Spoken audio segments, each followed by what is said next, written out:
เอาแนวดอกมันไว้มาเอาในเนื้อมันหวานแฟนเอ้ยโอ้ดอกคันผู้ใดดอกขี้ข้านผู้ใดดอกขี้ข้านบ่มีได้เจ้าเฮ็ดแนว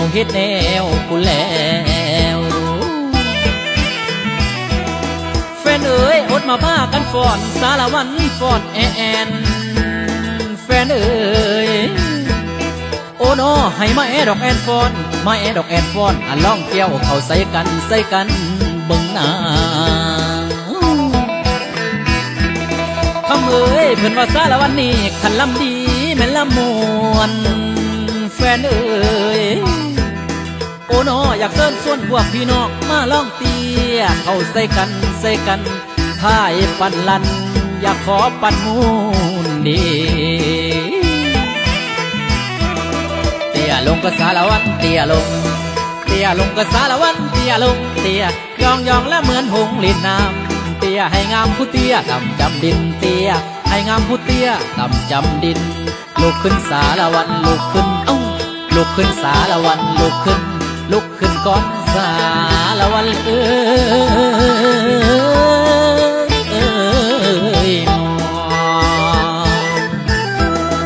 ดอกกุหลาบานยามปีใหม่ปลูกเอาไว้อยู่ตามทุ่งนาขอเชิญละผู้มีลีลามาฟ้อนใส่เบิ่งหน้าสารวันบ้านเฮาเกี่ยวกันสารวันเกี่ยวกันกับสารวันเกี่ยวกันแล้วก็ฟ้อนอยู่ตรงมาลำวงกับลำวงสารวันเดินไปก่อนสารวันนอสารวันปากซองบ่อละเวนสารวันปากซองบ่อละเวนดินแดนที่สวยงามอุดมและหักมีเป็นเขตอุดมศรีวิไลเป็นเขตหักมีศรีวิไลหักษาเอาไว้สารวันเฮาเอ้ยหักษาเอาไว้กับสารวันเฮาเอ้ย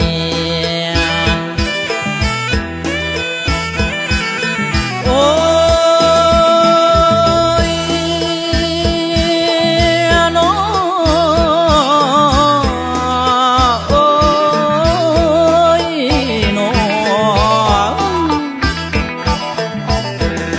โอ้น้อคนผู้จบคือน้องคนผู้งามคือน้องไออยากว่างแขนเอานั่งมาก่อนไหลเบิ่งเด้โอ้น้อพ่อคิดมาย้ำใดหัวใจเต้นอยู่บ่เศร้า